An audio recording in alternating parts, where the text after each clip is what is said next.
Okay, hai korang semua. Hai student, tak lebih korang semua kan.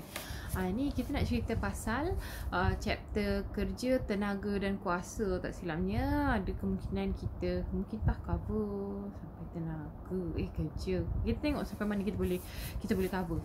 So sekarang ni untuk chapter tingkatan 3 yang melibatkan kerja, tenaga dan kuasa. So first kali kita nak student semua faham apa maksud kerja. So, apa yang korang faham sebenarnya pasal kerja? Kalau kita tanya, berapa kerja yang dilakukan? Macam tu. So, untuk dalam sains, okay, sesuatu tu dikatakan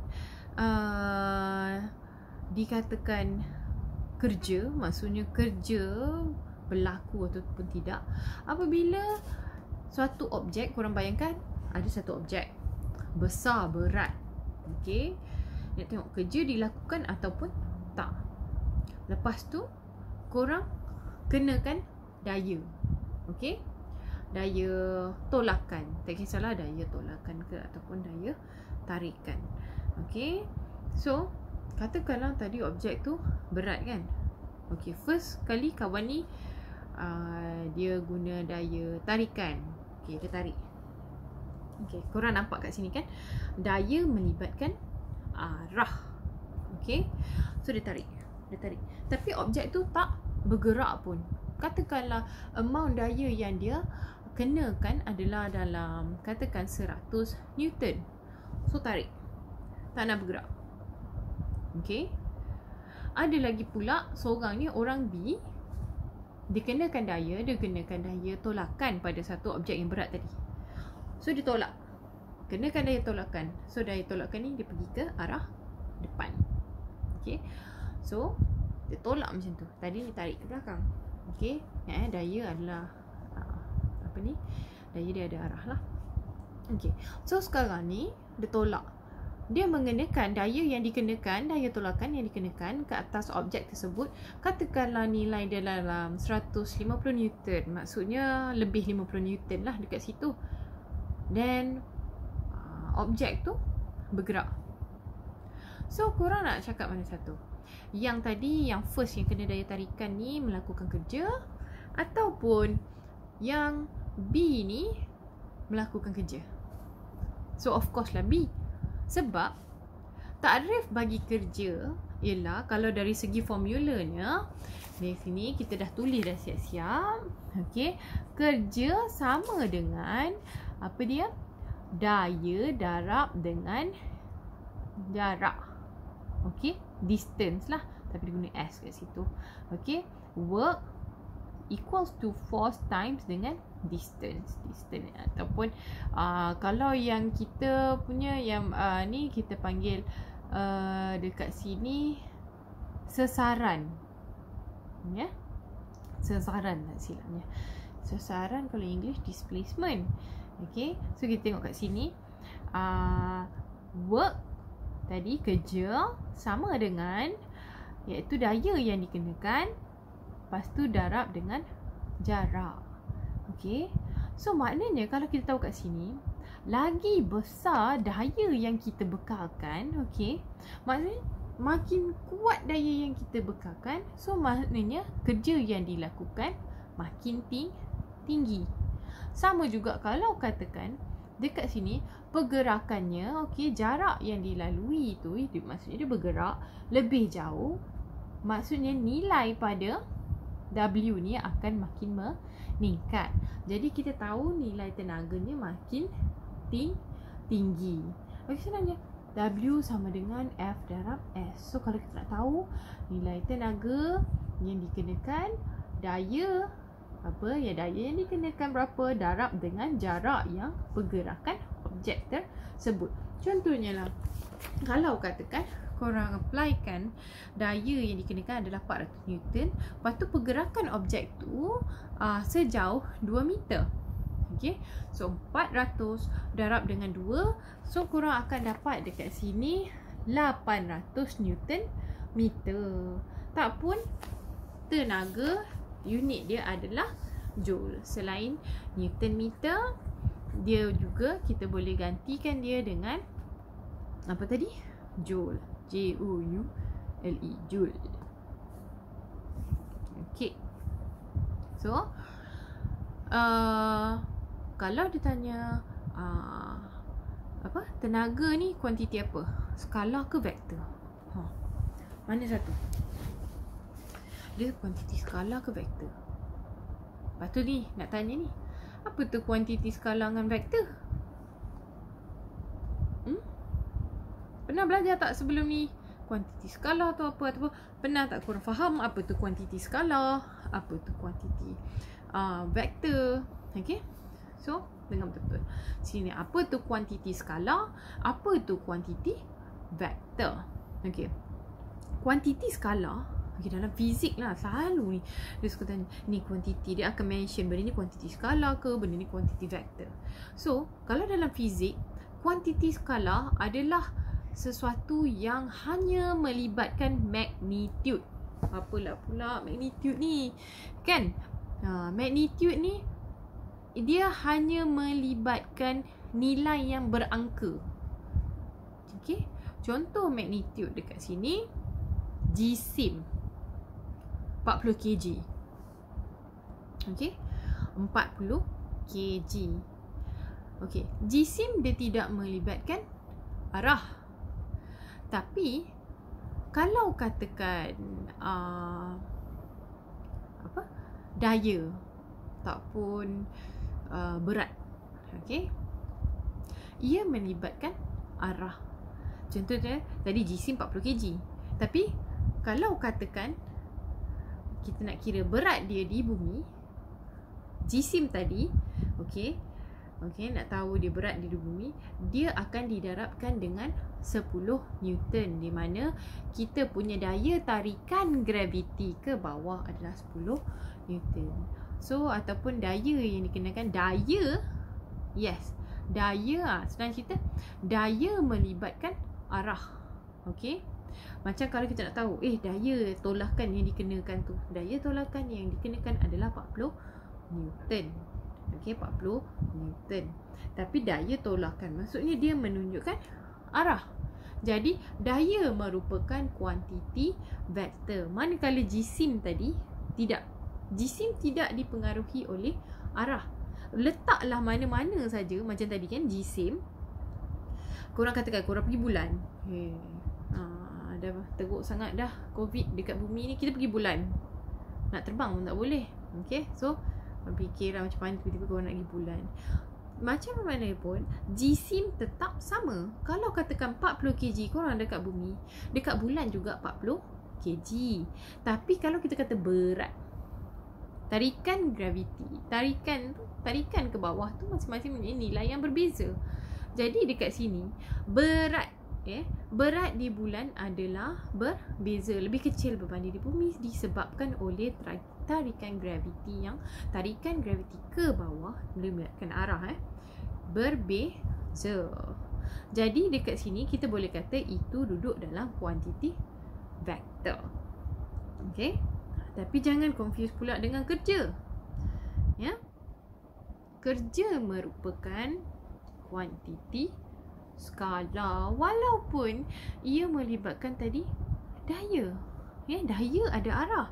Tapi bila kata dekat kerja adalah kuantiti skala. Kerja tadi, kenapa kerja ni memerlukan arah ke? Tidak. Kerja hanya nilainya adalah magnitude, iaitu nilai yang berangka. Bila korang darab tadi, so itu adalah nilai kerja dia. Dia tidak melibatkan arah tadi. Okey, tak kisahlah arah mana datang sekalipun. Okey, kalau katakan dia tak bergerak, tak adalah kerja. Senang cerita. Okey, tak ada kerja. Kerja equals to 0. Korang duduk senyap-senyap, tak bergerak apa ni? Okey, duduk senyap-senyap. Bagi tahu kawan, suruh buat tu, suruh buat ni, suruh. End up, kerja tu semua dah selesai. Tapi dari segi sains, kalau kata kerja, berapa kerja, nilai kerja yang dilakukan oleh orang yang berfikir dan mengarah saja. So, itu bukan kerja. Dari segi sains ni kerja dia mestilah melibatkan daya darab dengan pergerakan suatu objek. So W sama dengan F darab S, iaitu kerja sama dengan daya darab dengan sasaran tadilah pergerakan. Okey. Kuantiti vektor pula. Vektor benda tadi. Vektor dia ada dua. Dia melibatkan magnitude dan arah. Magnitude ni nilai benda tu sendiri. Arah ialah arah ke arah mana, kan? Dia melibatkan arah. Okey. So itu maksudnya kuantiti skalar dan kuantiti vektor. So kita balik pada kerja. Okey, kita dah tersasar sikit. So F dan S, maksudnya kat sini kalau katakanlah korang buka buku kan, apa tu F dan S mesti dalam arah yang sama. Maksudnya macam ni. Okey, bila korang bekalkan daya, okey, daya tolak ke depan, so jarak yang pergi mestilah jarak ke depan. Dia tidaklah boleh ke belakang. So ingat, kalau katakan korang tarik ke belakang, so arah yang bergerak tu mesti ke belakang. Tu sajalah.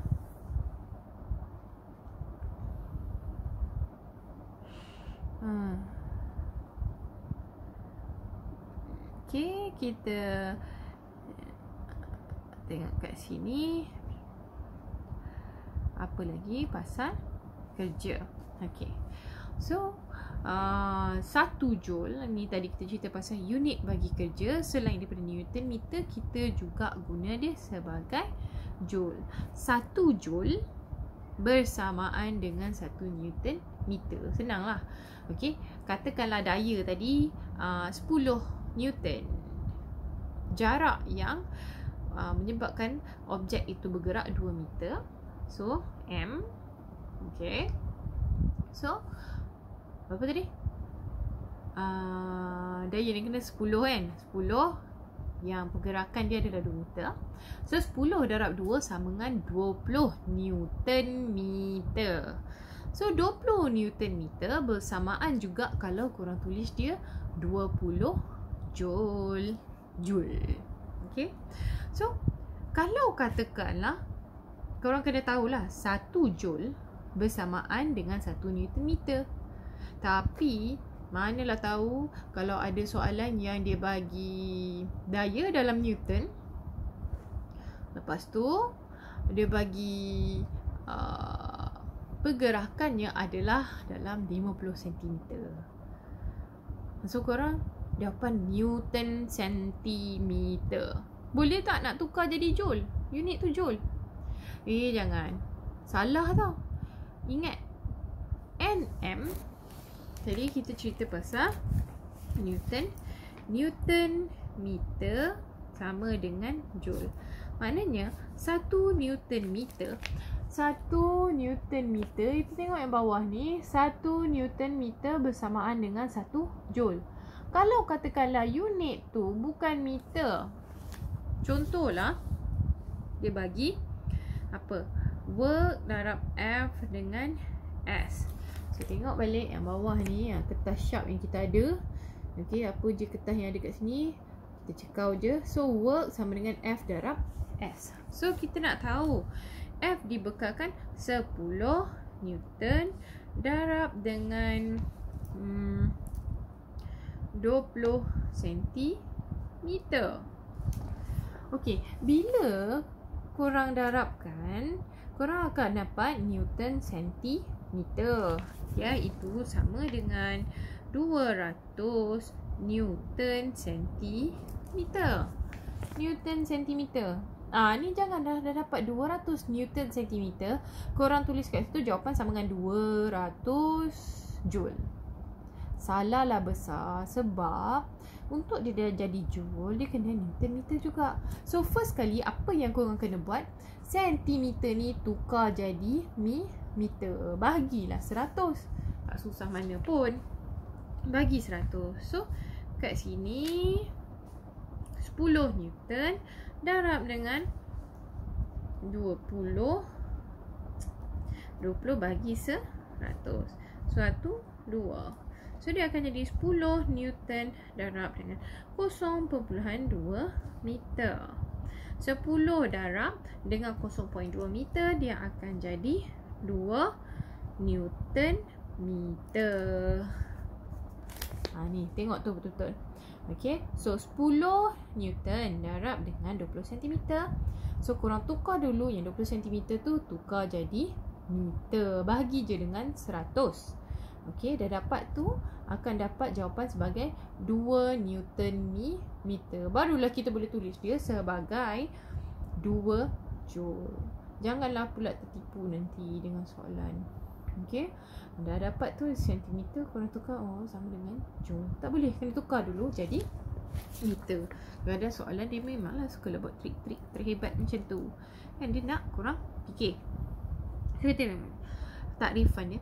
1 Joule ditakrif sebagai kerja yang dilakukan apabila, ialah 1 Joule kan, maksudnya Newton meter. So 1 Joule sama dengan 1 Newton darab 1 meter. Faham tak ni? Yelah, macam mana Newton meter nak jadi Joule?